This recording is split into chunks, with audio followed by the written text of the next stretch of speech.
Welcome to What's Up Wichita. We're here with Mayor Brandon Whipple. This month, Mayor Whipple talks with Wichita Park and Recreation Director Troy Houtman about programs and events his department has to offer this summer.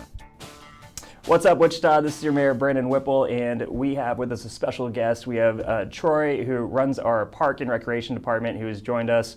Now, a lot of times when people think about the city of Wichita, really the first thing you think about is parks. So we got a lot to go over because parks are one of those really forward or present things that folks get to participate in, you know, regardless if they have much money or where they live. We have parks throughout the city, but we also do more than just parks. So I hope we can dive into some of those topics too. So first, Troy, thanks for joining us. And also, let's start off, just tell us a little bit about yourself. Well, sure, Mayor. So my name is Troy Houtman, and I came here from Austin, Texas, where I worked there for several years, and my career has advanced throughout the years. I've been to a lot of different places, but now I'm here in Wichita, and I'm really glad to be here. This has been probably the best job I've ever had. I really enjoyed all the challenges here, and we've made a lot of improvements. So really grateful for the staff and the opportunity to come here. I grew up in New Mexico, and that's where I went to elementary school all the way through high school, and then I was in the Army for a little while, and then stayed in the reserves through college. My parents, my dad is from New York, but his family is from Holland. So I have Dutch blood, and I have Mexican blood because my mom's from Mexico City. So a true American here with all kinds of different kinds of blood in me. Oh, excellent. And all types of backgrounds. And so you used to work in the city of Austin. Was that your job before coming to Wichita? Actually, there was a short period of time when I was working for the city of San Antonio. I was the assistant director of downtown operations. And if you've ever been to San Antonio, I'm sure you've been to the Riverwalk, which everybody knows about. I was in charge of the Riverwalk and all kinds of special events. The Spurs had won their championship, and I got to put on their acceptance parade and the big show for the Spurs, so that was a lot of fun. Worked on economic development items downtown San Antonio, and that was a lot of fun as well. So one of the cool things about my job of being the Parks and Recreation Director is I wear so many different hats, working with contracts, working with volunteers, working with a lot of different organizations, HR issues, on and on and on. There's just so many different hats that we get to wear. It's a lot of fun. Yeah, fun. I'm sure that's the word for it, right? Normally, in addition to parks, of course, we expect a lot out of our directors, and for better or worse, we're glad you're here and bringing so much experience with you. Parks have been really, or Parks and Recreation Department as a whole has really stepped up the last few years.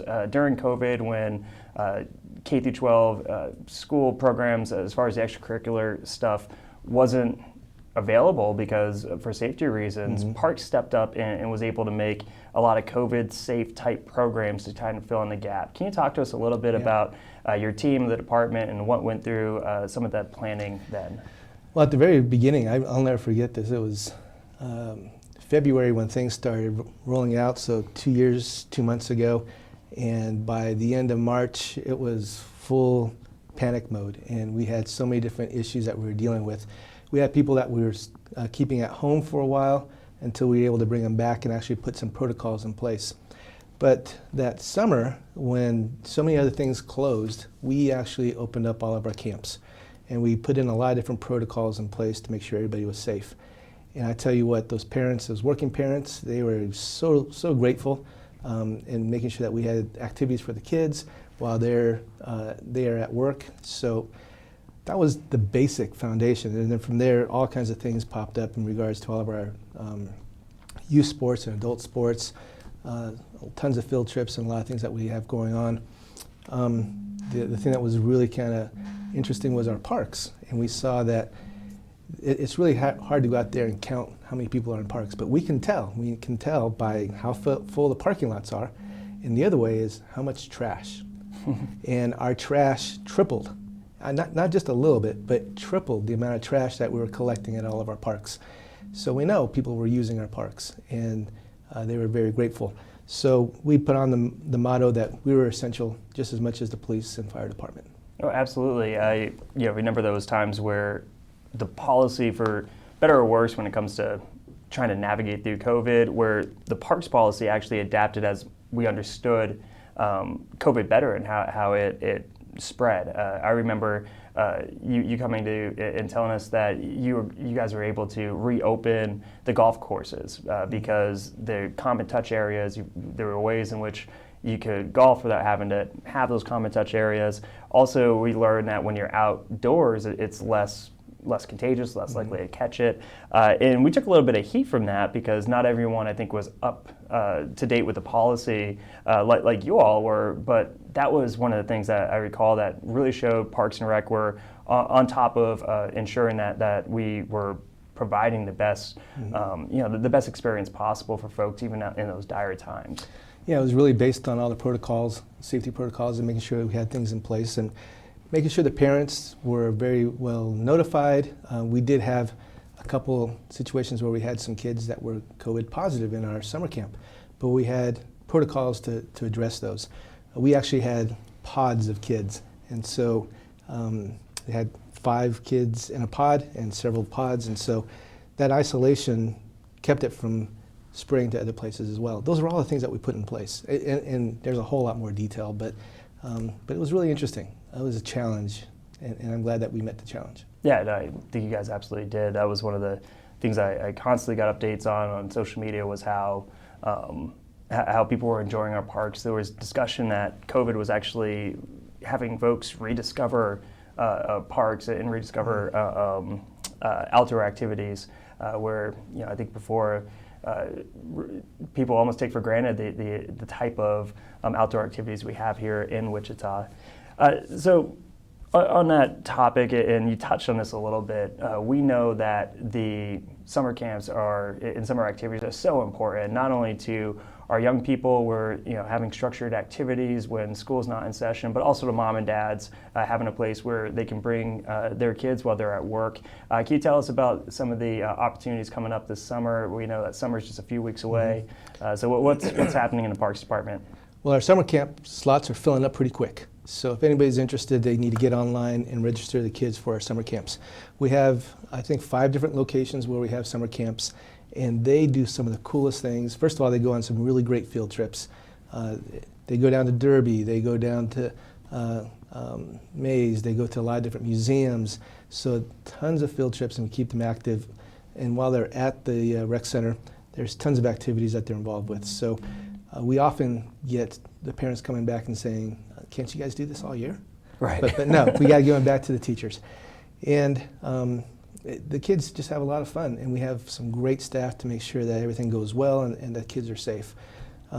So if anybody's really interested, we need to make sure to get them registered as soon as possible. Well, tell us a little bit, in addition to the summer camps, we got to fast forward the progress with the aquatics master plan during COVID. That was one of the few silver linings, was if we were going to shut down our aquatics program, was to really push forward on development of that master plan. Yep. So we got the aquatics. Can you talk a little bit about that, and also possibly some other classes? What else is going on besides that adults and teenagers could take advantage of? Sure. Well, I got a whole list of things I could go through, and which I'll.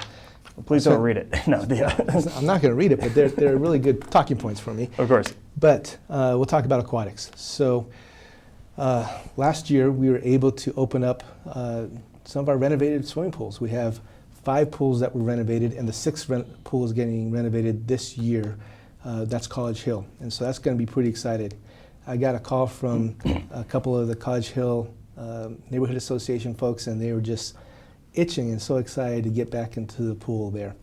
And they're so appreciative of the work that we've been doing. But 5 other pools, they got a whole renovation. And the thing that was the most important was really the mechanics of the swimming pools. We were dealing with mechanics that was from the early 1960s. And so antiquated and very inefficient, very ineffective. And so we were able to actually change all the mechanical aspects to modern standards. And that was really, really important. And then beyond that, we were working with artists, and we spent close to $2 million on art projects to spruce up each one of the swimming pools. And it's just really taken off. Last summer, when we opened up and everybody saw the changes, just tons of appreciation, lots and lots of compliments. It was really worked out really well. And then we have some splash pads. We added 5 splash pads last year, and we're going to add 2 more this spring.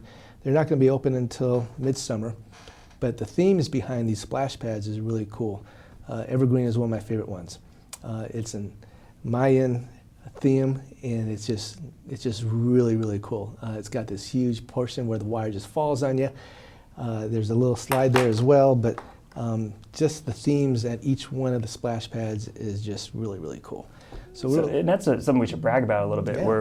Where folks were who design, you had actual local artists go in and design these, and they were unique to the community within that surround these splash pads, where they were focused on really celebrating the different cultural differences in Wichita, in just trying to complement neighborhoods. Can you talk about some of the thought process behind that? Instead of, I think with some cities, they just have the same type park or the same type splash pad everywhere. You guys went above and beyond to make sure that the splash pad actually matched the community. So what was some of the thought behind that?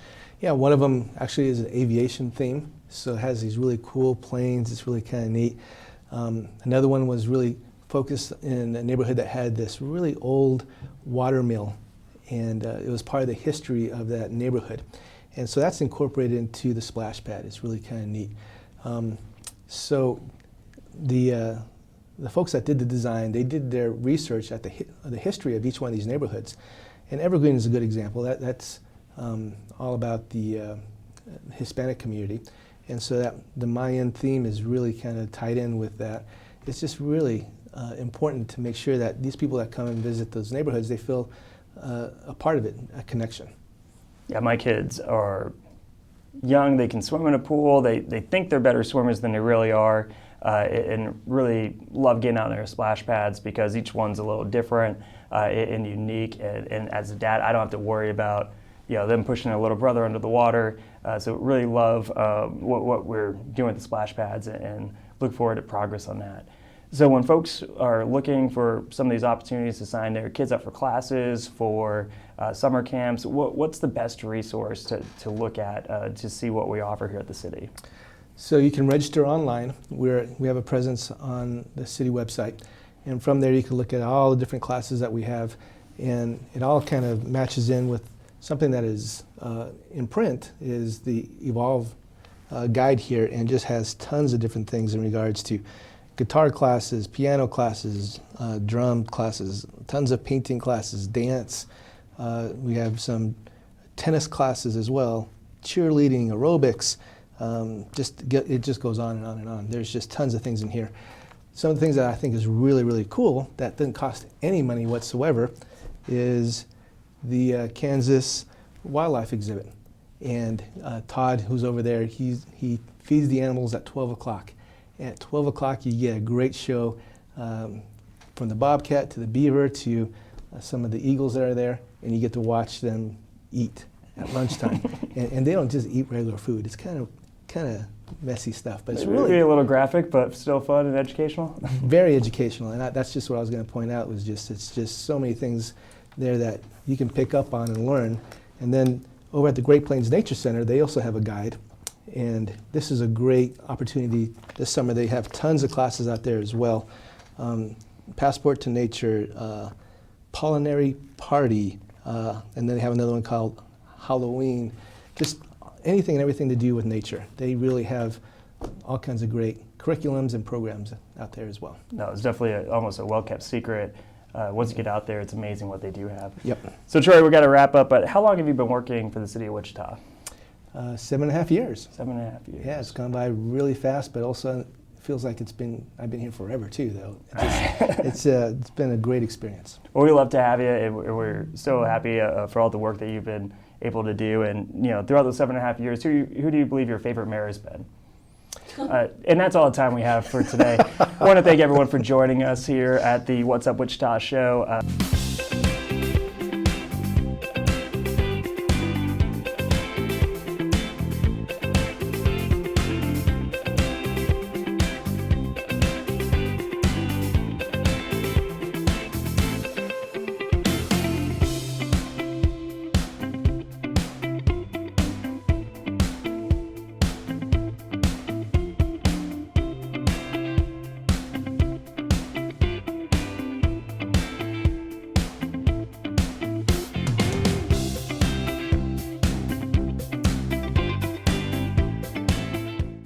right. Well, Mayor, it's good to see you.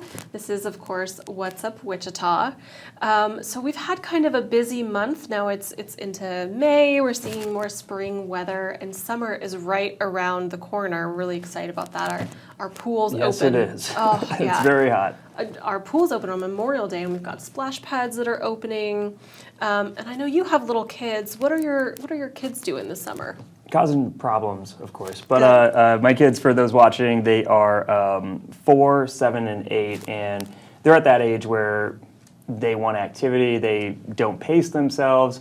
We're big fans of the splash pads, actually, and I think it was Councilmember Ballard posted that the splash pad over at Evergreen is open now, and that's a really incredible splash pad that we haven't been to yet as a family. Yeah. These are more like splash parks. These aren't just like a sprinkler-looking device. These are full-on themed playgrounds. So we're going to take advantage of the splash parks, and obviously usually when you have a splash park, there's an ice cream truck or another type of shaved ice truck. So we're going to take advantage of that type of stuff as well. I'm in. That sounds like a great afternoon. I think you. In fact, we should bring all the staff, right? Like, actually, bring the whole communications team. I think you opened up the one at Evergreen, the splash pad. We had a media briefing there, and it was like right before it opened, and we got to like kind of play with it and stuff. And you push a button and it comes on. I was like, right. I just want to play with this. I mean, I think back when we were kids, these were like fountains that you wound up swimming in instead of, they weren't designated splash pads, and then eventually you get the fountains, and then they kind of become splash pads. This is just completely, it's Aztec theme. It's themed to really reflect the diverse culture of the different communities that these parks are in. The Aztec theme one, it's cool. It's definitely something to be excited about. And again, these are completely free. These are just part of our aquatics plan, and it's part of our quality of life initiative to ensure that it's not just quality of life for adults, but also for kids. Oh yeah, and there's so much going on in that neighborhood. Last week, you helped cut the ribbon on that Nomar shade structure, which is really cool. That neighborhood is just really neat and kind of revitalized. At Open Streets, there were so many local small businesses. So that northwest community, which is primarily Hispanic in our area, has so many cool amenities, from Evergreen to Nomar. There's just a lot going on. We got the right people in place when it comes to, I think, the nonprofit sector, when it comes to folks who are community service minded, when it comes to council members, and really the mission of the city and the direction we're headed to really breathe life into some of these areas. The Nomar area is not only now does have the shade structure, which sadly we couldn't use the shade until after we cut the ribbon, so we probably had to we stood in the sun for the rest of the press conference.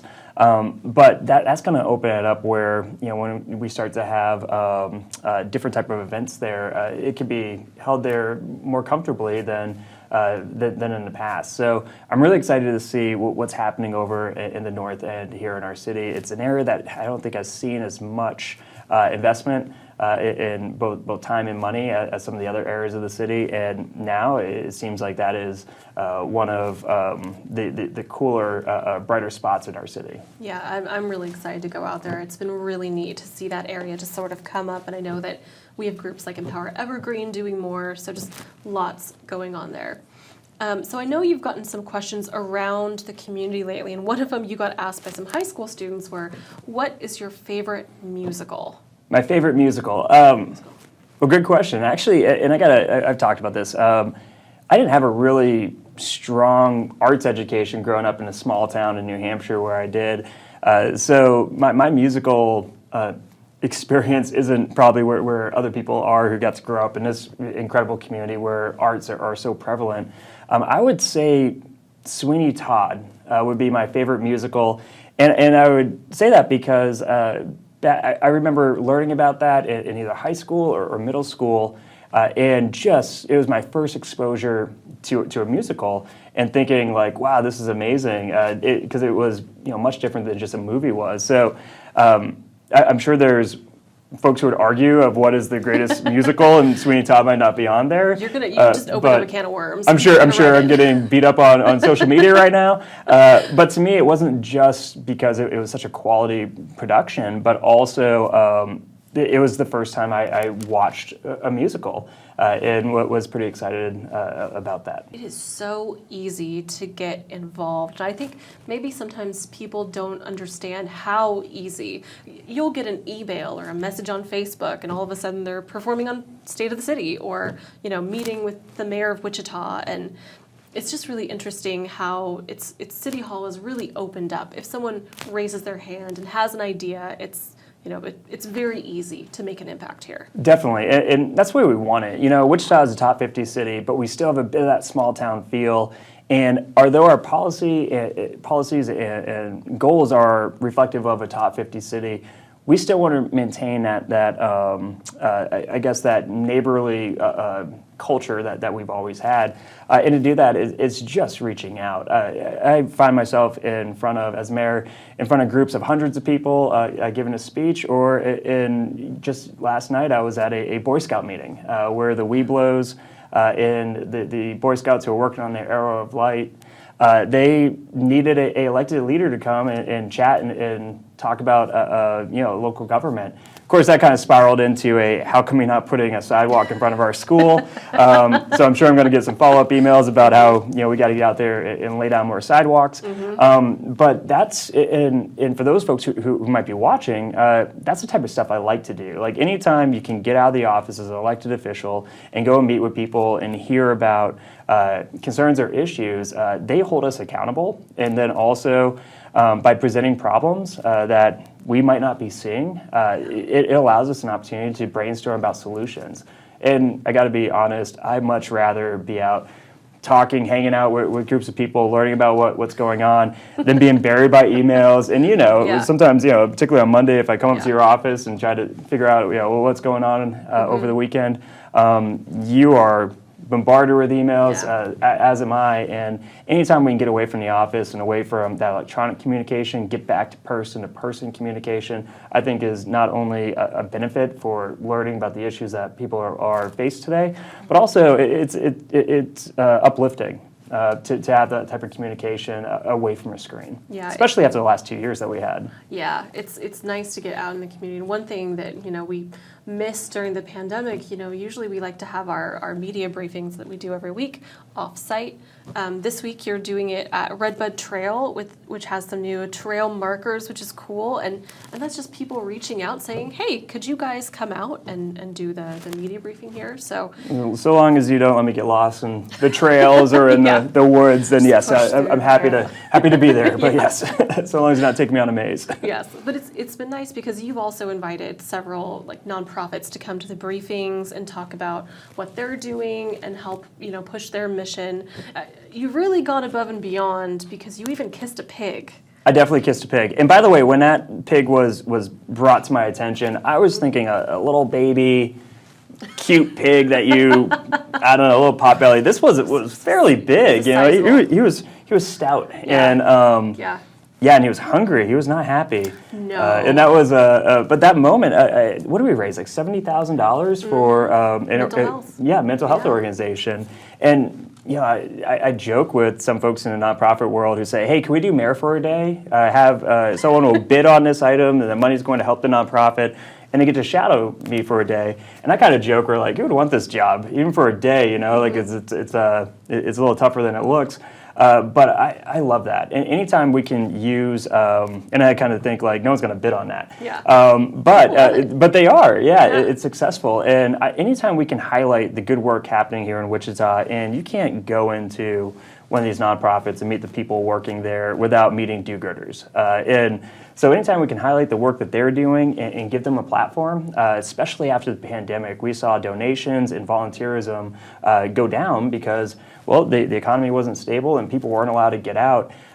So now that we're in a better place, we want to promote these opportunities for volunteerism, to get involved with nonprofits, and to get out there and to be doing what Wichitans do, which is look out after each other and to come together as a community. community, which is one of the reasons why with the $6.3 million of ARPA funds that we were able to get passed through the council, and then our staff went and got the applications for different nonprofits who are working in the area of workforce development or small business growth. We were able to go out and give them symbolic checks, and their money's. They can't cash that giant. Yeah, check. no, their money's going automatically into the bank account. But the symbolic checks in the photo that we take gives us an opportunity to brag about the work that some of these, the Women's Initiative Network, or the YMCA, or WSU Tech, or USC 259. These organizations, what are they doing to help us bounce back from the economy that the pandemic put us in? So anytime we get an opportunity to show off the people of Wichita and the work that's going on, I think is one we should be taking. And as government, looking at what are ways that we can come alongside some of those programs, rather it's with resources or even if it's just capitalizing on our social media to our platforms to push out that information so more people can get involved or get helped. Definitely. Well, thank you. And again, if you have a question, be sure to shoot it over to us. Thank you, Megan.